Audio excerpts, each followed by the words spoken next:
आज के इस वीडियो में बात करेंगे सूरत चेन्नई एक्सप्रेसवे के बारे में, जो कि हमारे देश का एक बहुत ही महत्वपूर्ण एक्सप्रेसवे परियोजना होने वाला है। और यह एक्सप्रेसवे परियोजना वेस्टर्न इंडिया और सदर्न इंडिया के बीच बेहतर कनेक्टिविटी स्थापित करेगा। तो इस वीडियो में सूरत चेन्नई एक्सप्रेसवे के बारे में विस्तार पूर्वक चर्चा करेंगे। इसके साथ ही इस एक्सप्रेसवे परियोजना से क्या लाभ होगा, इसके बारे में भी जानेंगे। तो प्लीज वीडियो को लाइक जरूर करें और चैनल पर नए आए हैं तो सब्सक्राइब करना बिल्कुल ना भूलें। सूरत चेन्नई एक्सप्रेसवे परियोजना, जो कि हमारे देश के लंबे एक्सप्रेसवे परियोजनाओं में से एक है, इसका निर्माण भारतमाला परियोजना के अंतर्गत किया जाएगा।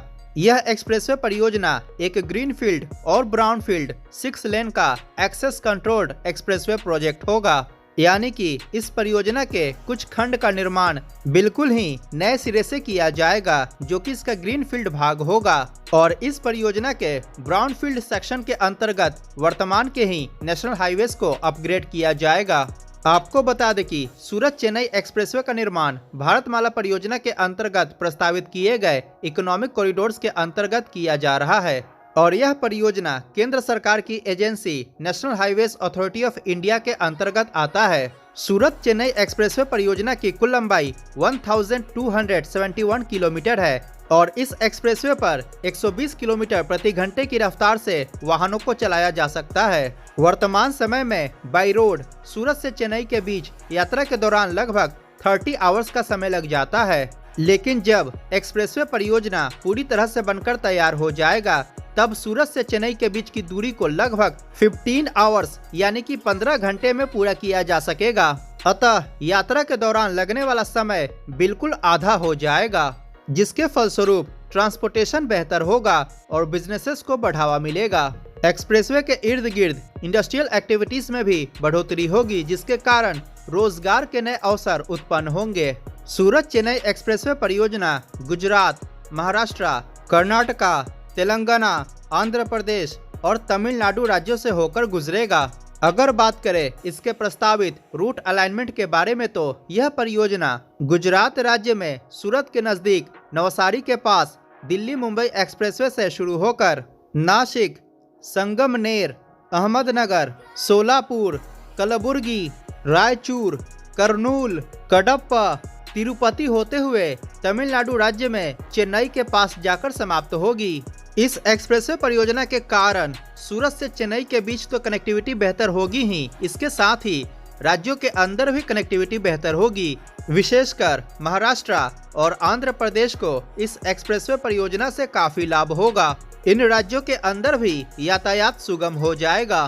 पूरे सूरत चेन्नई एक्सप्रेसवे परियोजना को 2 भागों में बांटा गया है। पहला भाग सूरत सोलापुर इकोनॉमिक कॉरिडोर है, जिसकी लंबाई लगभग 564 किलोमीटर है।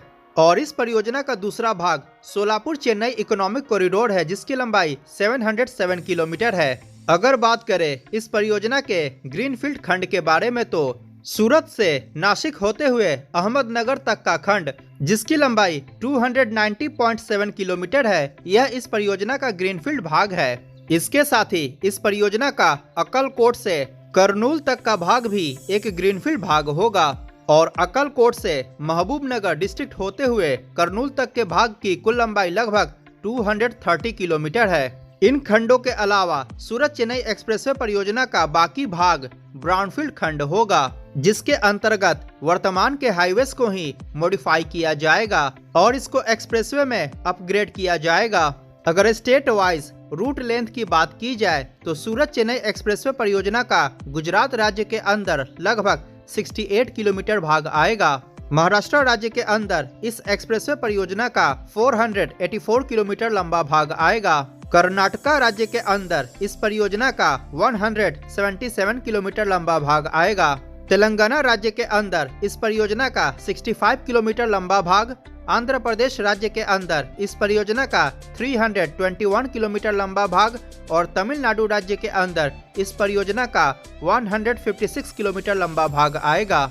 अगर बात करें इस परियोजना के करेंट डेवलपमेंट के बारे में तो वर्तमान समय में सूरत से अहमदनगर ग्रीनफील्ड भाग का डीपीआर तैयार कर लिया गया है और इन कंपनियों द्वारा इसका डीपीआर तैयार किया गया है। और इस खंड के निर्माण के लिए जमीन अधिग्रहण की प्रक्रिया भी शुरू हो चुकी है और बहुत ही जल्द टेंडर्स को भी इनवाइट किया जाएगा। इसके साथ ही इस परियोजना के दूसरे ग्रीनफील्ड खंड जो कि अकलकोट से करनूल तक है, इस खंड का डीपीआर ऑलरेडी तैयार किया जा चुका है। यहां तक कि जमीन अधिग्रहण की प्रक्रिया भी लगभग पूरी हो चुकी है। आपको बता दें कि अकलकोट से करनूल खंड का निर्माण 6 पैकेजेस में किया जाएगा और सबसे बड़ी बात, इन पैकेजेस के निर्माण के लिए टेंडर्स को भी इनवाइट किया जा चुका है। इस ग्रीनफील्ड खंड के पैकेज 2 जिसकी लंबाई 71 किलोमीटर है, इसके निर्माण के लिए 15 कंपनियों ने बोली लगाई है। पैकेज 3 जिसकी लंबाई 65.5 किलोमीटर है, इसके निर्माण के लिए 17 कंपनियों ने बोली लगाई है। पैकेज 1 जिसकी लंबाई 26 किलोमीटर है और पैकेज 4 जिसकी लंबाई 40.6 किलोमीटर है, अभी इसका टेंडर प्रोसेस में है। यह चारों पैकेजेस महाराष्ट्र और कर्नाटका राज्यों में आते हैं। इसके साथ ही तेलंगाना राज्य के अंदर भी 2 पैकेजेस आते हैं। तेलंगाना राज्य में आने वाले पहले पैकेज की लंबाई 39.3 किलोमीटर है और इसका टेंडर इनवाइट किया जा चुका है, जिसके अंतर्गत 20 कंपनियों ने बोली लगाई है। और तेलंगाना राज्य का पैकेज 2 जिसकी लंबाई 38.2 किलोमीटर है, इसके निर्माण के लिए 14 कंपनियों ने बोली लगाई है। अतः सूरत चेन्नई एक्सप्रेसवे परियोजना का अकलकोट से करनूल ग्रीनफील्ड खंड का निर्माण कार्य बहुत ही जल्द शुरू किया जाएगा।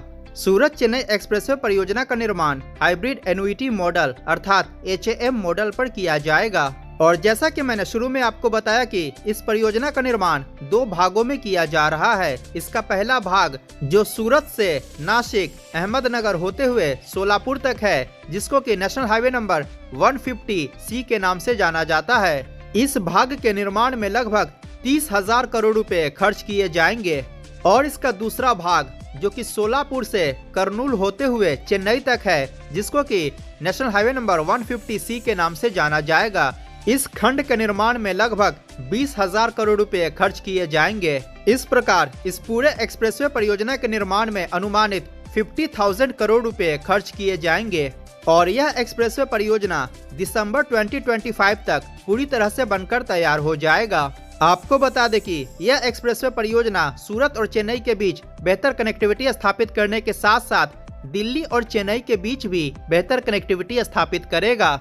जैसा कि मैंने शुरू में आपको बताया कि इस एक्सप्रेसवे परियोजना को दिल्ली मुंबई एक्सप्रेसवे से लिंक किया जाएगा नवसारी के पास। इस प्रकार दिल्ली से चेन्नई के बीच एक्सप्रेसवे की डायरेक्ट कनेक्टिविटी स्थापित हो जाएगी और इसका लाभ यह होगा कि वर्तमान समय में दिल्ली से चेन्नई के बीच यात्रा के दौरान लगभग 48 आवर्स का समय लग जाता है, लेकिन एक्सप्रेसवे कनेक्टिविटी स्थापित हो जाने के बाद दिल्ली से चेन्नई के बीच की यात्रा को मात्र 25 आवर्स में पूरा किया जा सकेगा।